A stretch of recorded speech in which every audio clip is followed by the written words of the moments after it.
David? I have yet to do Not that. yet. And believe Not yet, me, man. it's gonna knock my socks off. I know it will. I'm saving it. You're not seeing it here. You'll see it. Okay, very good. Yeah, all the time. I mean, that happens all the time. Russell Crowe. Russell Crowe was like that. It's like crazy, and he's great. He's really great to work with. He's awesome. And yeah, he was like that. And Helen Mirren, I was like, how the fuck are you doing any of this? It's amazing.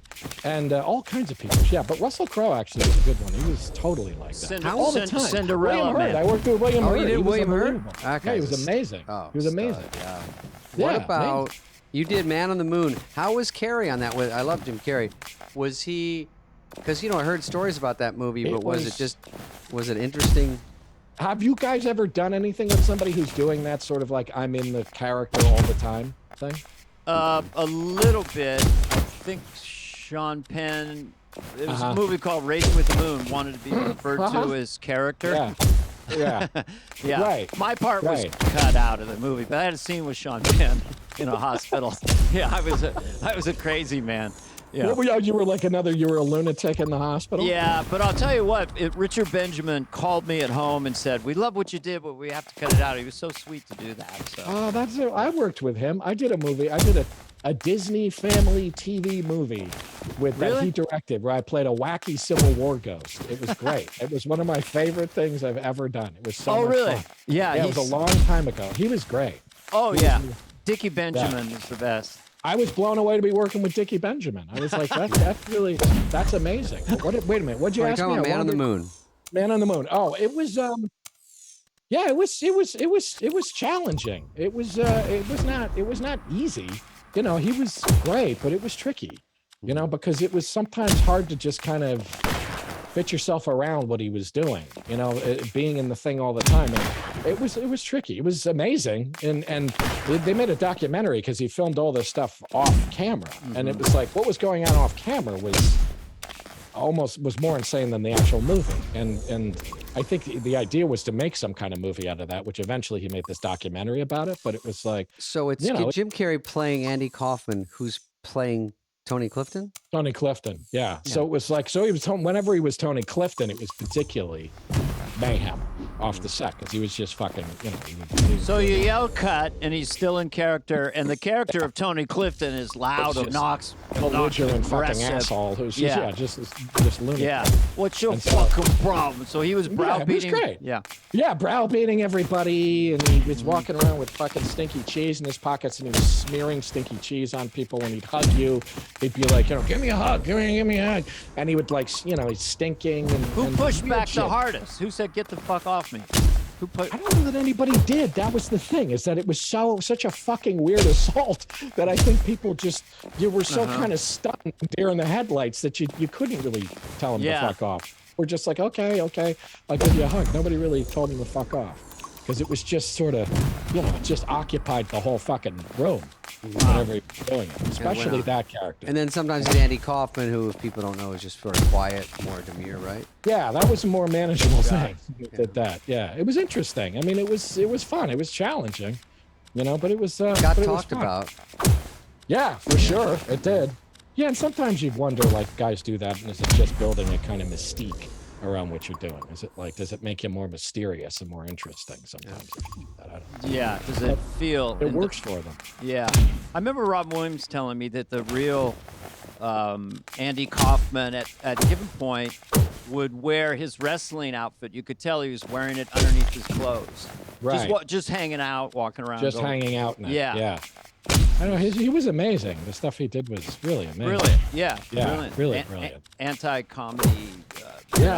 Worked on a lot of crazy levels. Yeah, and I remember realizing, watching so much of that stuff with him, and I was like, he does the shit that you do alone in your room that you would never do in front of anybody else. He does that in front of other people. You know what I mean? Yeah. Like the Mighty Mouse thing and shit. I'm like, or just like, I'm just gonna read fucking Great Gatsby endlessly, and it's like the thing you just aren't gonna do, he just would do. It was like the thing that's gonna not work, that's gonna bomb or not be funny. Is the word performance art in a way more than comedy when you're kind of I would say that because you're not eliciting big laughs all the time. You're getting people that are like really love it, and then the Yeah. people that don't go, I'm waiting for the payoff and it's not there Yeah. sometimes. Yeah. I did don't- a. Sorry, go ahead. No, go ahead. No. Oh, no, just no. I did a Showtime special. I was really bad. It was in the early '80s. I got a 2-minute spot on it. It was just and Andy was on there, and I was outside, and they go, "So Andy's still on." He'd brought a washer and dryer on the stage, and he just did his laundry. He Did does, his yeah. laundry. Oh, I said, when do we go for the good nights? He goes, he's on the dry cycle. He's got 7 more minutes. I go, what? That's amazing. Yeah. And nobody really does anything like that anymore. I mean, nobody does stuff like that that's calculated. I mean, if somebody No. does something like that, it's going to be more, the jokes they're telling are going to be so off color. Even or Norm so Macdonald, politically. who is a Yeah. little off brand, is there's payoffs and there's this and that, Yeah. or it's a put on, but it's Yeah. not like that wrestling thing where you're waiting Yeah. No, he's hurt. years for the payoff. This is not funny. Yeah. I mean, Yeah, it's yeah. genuinely not funny. Yeah. It's like, which is just amazing. And you think there's I going to guess- be a big thing at the end where you go, oh, he did all this because blank. Yeah. And Yeah. Right. you don't really Exactly. know. Nothing. I Yeah. do think he really got off on the theatrical idea that he's insulting the audience. You know, they're in the South. They're Yeah. at a big with the ring Yeah. and goes, "You guys are a bunch of hayseed Yeah. idiots," and they go boo. They take him so seriously. Yeah. I Yeah. think somehow I must have enjoyed that part of it. No, definitely. There was some kind of really aggressive element to it. I guess what's his name? You know, Borat. Borat did that that guy. kind of, you know, he does that kind of thing too. Sasha, yeah. Hey, I don't understand. I'd say he's probably closer to that. Yeah. Yeah, you're right. Yeah. You're right. Because Yeah, he it's did that definitely- down there and he'd fight and he got naked or something. Yeah. Yeah, but I don't like it. I'm not my wheelhouse to come from cruelty. too aggressive, too like kind of aggressive and Well, putting you people get in a bad these position. these frat boys in a camper, and they're drinking, and you sort of humiliate them, and Yeah. it affects their life, you know, stuff Yeah. like that. But I have an have- offshoot question. yes, Yeah. And then we'll talk about Sideways as per your deal. No, but that's As interesting. The per- humiliation thing is interesting to me, but I want to talk about that too, just because I think that's interesting. Because I don't No, like it let's either. talk about it. But I yeah. also feel like a lot of comics. I don't go see a. Sorry, I do want to hear what your No, question. we'll go to Sideways, but I want to hear the. Yeah, but I was like, I also don't love.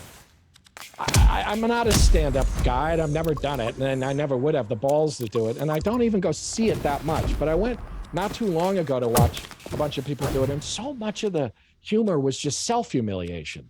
It was too much self-humiliation. It was all just like, I'm disgusting. Nobody wants to fuck me. Nobody wants to.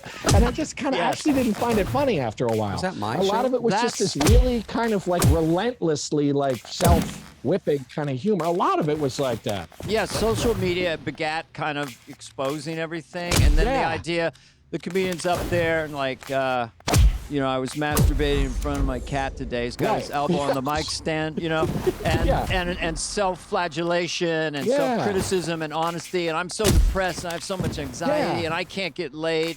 Yeah. Yeah. Which to a certain extent is fine, but then when it's just the whole thing, and it was like one person after another like this, and I But just you was know, like, part of it, Paul, might be that there is sort of wave of that, and there's a wave of less targets out there because of cancellation. aha, So they become the target. that's interesting. I've even Okay. made fun of myself, but I always have just a little bit. Now, I yeah, don't you try do, to but it doesn't overdo feel like the same thing. It doesn't Yeah. feel the same. No, But I go It's after because stuff, it's funny every stop time. in, but I don't make it my whole theme of like I'm the biggest fucking loser in the world. And Yeah. I have a lot of problems. I take a lot of pills. Like I get kind of what you're saying, but I know that targets are going away, and people say, oh, they shouldn't, and you can do whatever you want, but you really can't. You can do some of it, and Yeah. if you have a bit, it has to be so bulletproof from every angle where you can't get in Yeah. trouble for it. Yeah. If it's a risky bit. You know, if it's race, if it's this, that, you better be careful because